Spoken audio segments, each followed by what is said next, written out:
Hello everyone, I hope you're all doing great. Now, I just want to welcome you to my channel, to everyone who has subscribed to it. I hope that I am able to help you in guiding you towards the right path, especially when it comes to the IELTS test. So, we have been discussing a lot of modules, we have been discussing a lot of things lately, and then from the past few days you have been doing a lot of practice. I've been giving you a lot of essays, task ones, and a lot of material. So now I feel it is time to pause, it is time to stop, it is time to reflect on the mistakes that you make. So instead of just running and doing tasks every day, it is also crucial in life to pause, to take a break, and to see whether you are improving on your mistakes or not. Because if you are aiming for anything above 7.5, especially when it comes to your writing task, it is very crucial to avoid the minutest of mistakes.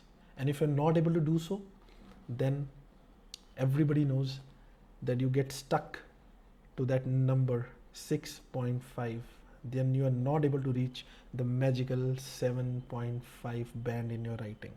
So in order to reach that magical number, we are going to discuss the mistakes that people make in IELTS writing. Today I won't tell you the good things, I will tell you the bad things that you must avoid.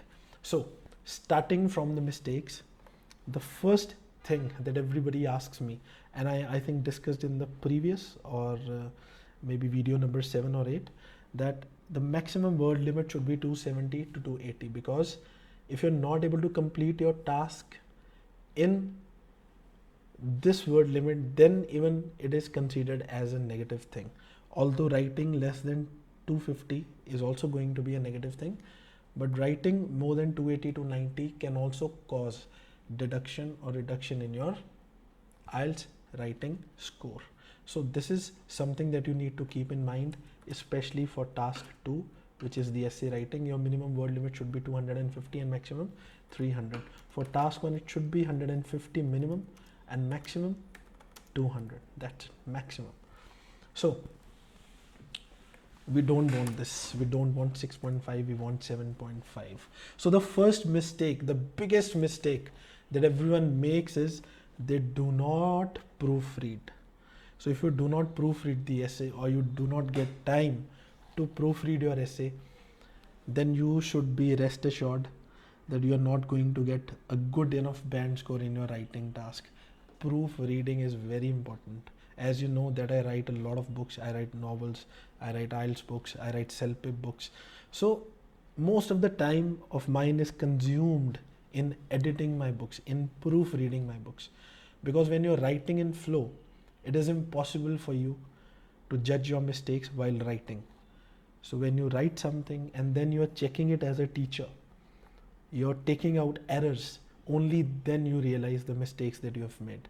So it is very crucial to take out at least 7 to 9 minutes, or probably 5 minutes for fast readers at the end, so that you have 5 minutes to read your task and proofread your task and make corrections wherever possible.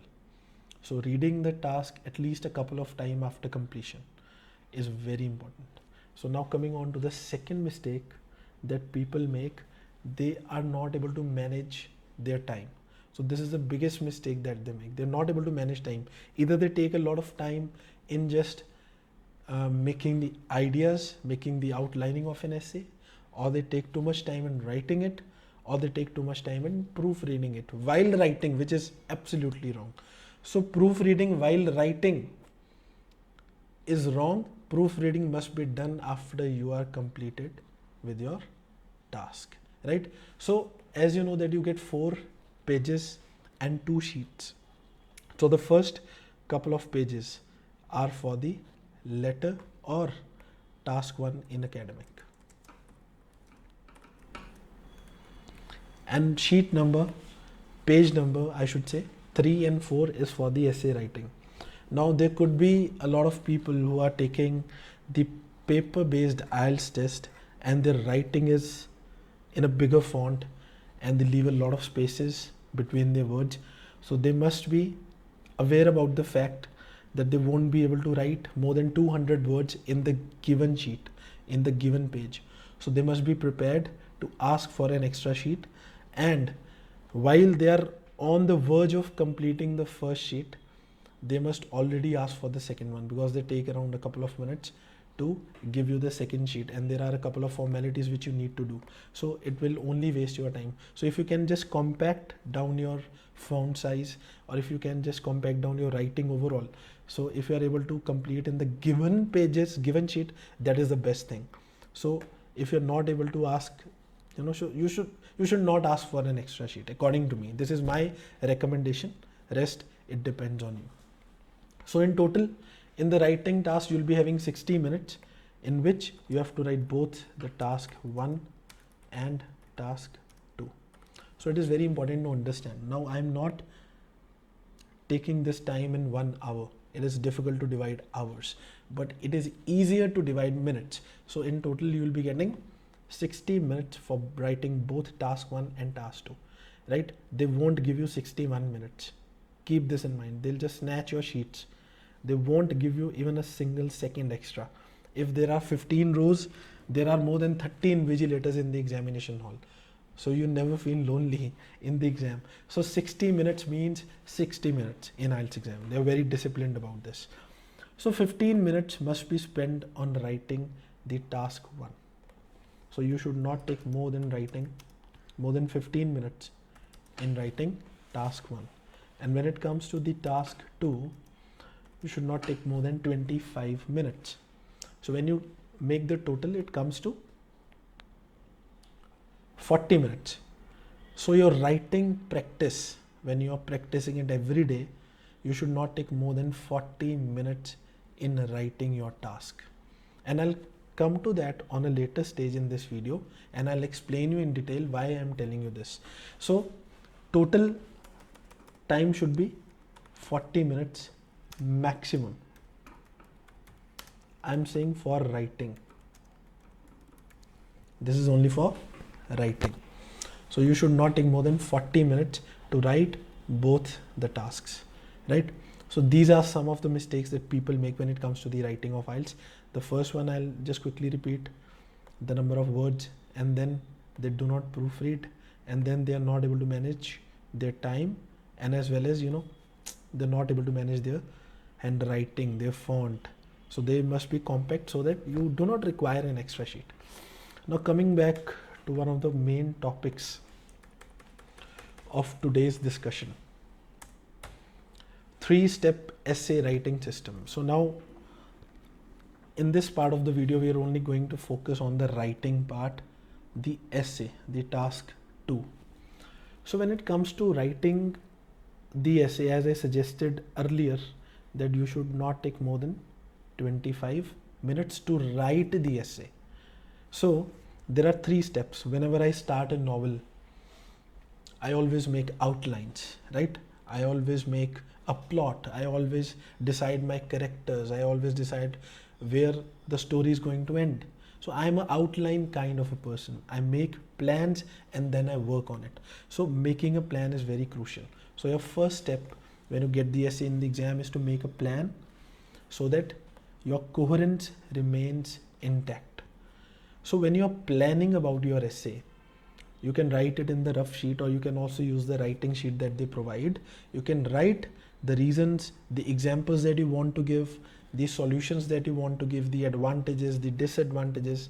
You must make bullet points of the details that you are going to write in the essay. Now, what is the advantage of this? There are 2 advantages. The first, it won't waste your time while writing. So if you're thinking and writing simultaneously, you are more prone to make mistakes. Thinking and writing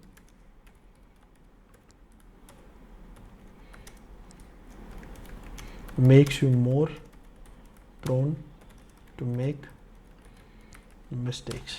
So you make more mistakes when you are thinking as well as writing concurrently. So you should avoid this. You should do the thinking part at the start, and then you must follow your plan while writing. You just need to pick up a word and then write your task.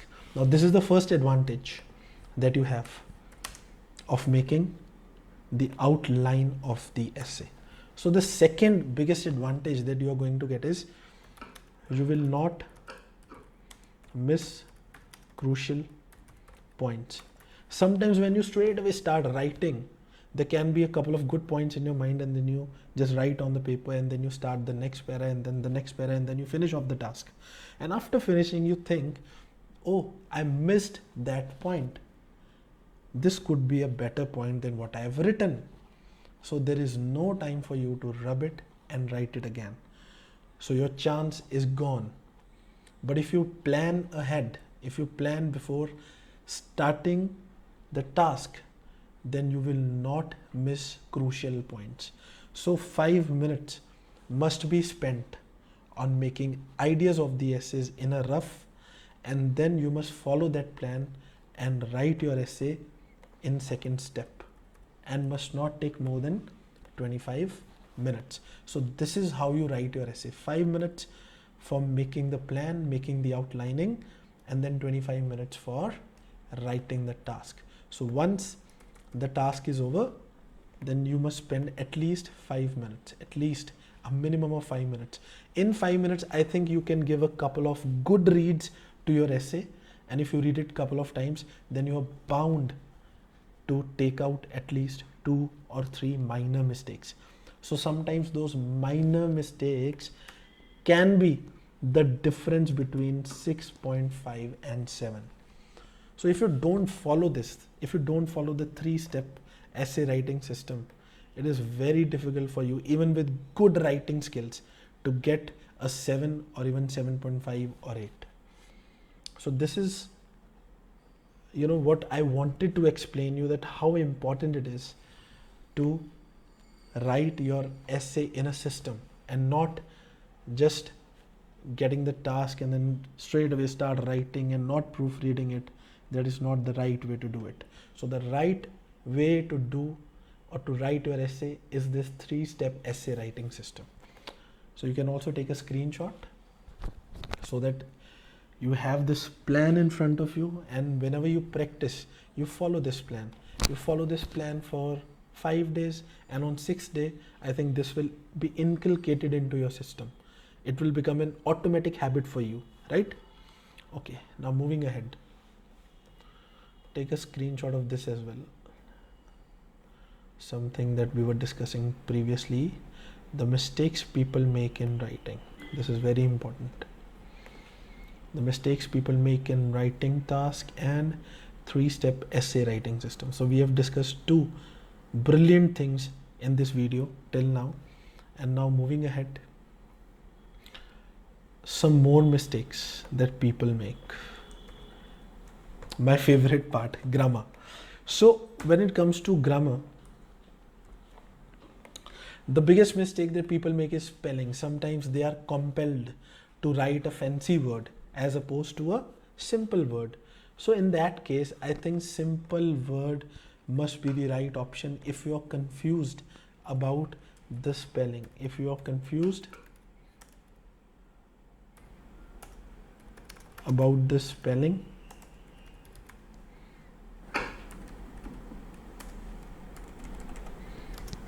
choose a simple word. Don't go for the fancy word if you don't know the right spelling of it, because writing a simple word is not a mistake, but writing wrong spelling is a mistake. So sometimes not being fancy is also good. Sometimes not being fancy in your vocabulary is also good. Sometimes using a simple word can be a better option than committing a mistake. So this is what you need to keep in mind. Sometimes you want to write magnanimous in place of kind-hearted, but you are not actually sure about the spelling of magnanimous. So go with the simple word. Go with kind-hearted. Don't write magnanimous if you're not sure about it. So this is one of the mistakes that people make. They try to use a similar, a fancy synonym, a fancy word in place of a simple word. And there can be 2 things. First, the spellings can be wrong. Second, sometimes the spellings are correct, but the meaning of the sentence changes. So even that is going to hurt your scores. So this is something that you need to work on. So next thing, obviously this is one of the most important parts of grammar, which is tenses. So if your tenses are weak, if you are repeatedly making mistakes in your tenses, if you are writing was, increased, and in place of this only increased was to be written, if you are getting wrong here, then I suggest please go through the tenses again. And next week I'll probably put out a video on tenses and especially grammar for writing task of IELTS, and I'll explain you the tenses in the most simplest way in the world then you can see. So if you are committing such mistakes, I would suggest that you go back to grammar classes, you go back to your tenses, just read them a couple of times and then start writing again. So at the start of this video, I told you sometimes pausing your tasks is more important than keep on going. Sometimes you have to pause, sometimes you have to stop in order to reflect on your mistakes and in order to correct them, in order to become a better person. So tenses again, one of the main parts. So the next main thing is sentence formation. I've made a detailed video on the other channel, as you know, Target 9, and I have explained each and every aspect of sentence formation in that channel, so you can go and watch that video. I'll also try to upload the same video on this channel next week. So if I'm not able to do that, then you can go on Target 9 channel and then you can watch this video. I've made a detailed video on sentence formation. So when it comes to the essay writing, there must be at least 2 complex sentences in each paragraph. I'm talking about the main para. I'm talking about para number 2 and para number 3 of the essay. Both the main paragraph must have at least 2 complex sentences. At least 2 complex sentences. So I have a lot of videos on that channel on Target 9 regarding sentence formation, regarding the use of comma, regarding the use of connectors, and regarding the use of correlative conjunctions as well. So I'm going to recommend you that channel. It is by the name of Target 9 Edu. You'll see a blue color logo and then you can subscribe that channel and watch those videos. It's by the name of Target 9 Edu. So sentence formation is also very important. Writing simple sentences can definitely be a problem. So instead of writing simple sentences, you must use connectors, a lot of connectors, a lot of correlative conjunctions in order to make your sentences more complex. Simple sentences has no place in IELTS, no place. Okay, so next most important thing, vocabulary. So sometimes vocabulary is only considered to be fancy words, which is absolutely wrong. Vocabulary also means not repeating the common words. So repeating the common words like and again and again can be wrong. So there are a lot of synonyms to and. So in place of writing and again, you can use these synonyms. So there are a number of common synonyms that are used in IELTS essays. So before moving ahead, I want you to take a screenshot of this page. And now I'll also give you some time to take screenshot of this page. Okay, please take it. So in these pages, these couple of pages, you'll see some synonyms that are regularly used, most frequent synonyms in essays of IELTS. So I'm not saying to not write this one in red color. These are not wrong words, these are right words, but these are the synonyms that you can use. So important is one of the most common words. So in place of important, you can use integral, vital, essential, indispensable. You can write crucial, right? And for example, cite as an instance, for instance, to illustrate. In place of bad, You can write terrible, awful, poor, dreadful. So these are the words that needs to be used. And look, this one I believe very simple, and most of the people also use this according to me. So change it, make it more formal according to my notion, in my perception. I reckon that. So using more and more formal language is also important. I'll make a separate video regarding that how you can use the language in a more formal way. So if you are being more formal, that means you are being more complex. That means you are being more right. So these are the synonyms that you must use. I hope you liked this video, and if you like the video, don't forget to like this video, subscribe to the channel, and also share it with your friends and family. So if you're facing difficulties in any of the module, please do write in the comment section. I'll definitely try to make a video on that. Any particular question, any particular module, whatever, you can just mention in the comment section. So this is all for today. I'll see you probably tomorrow in the next video. Till then, goodbye.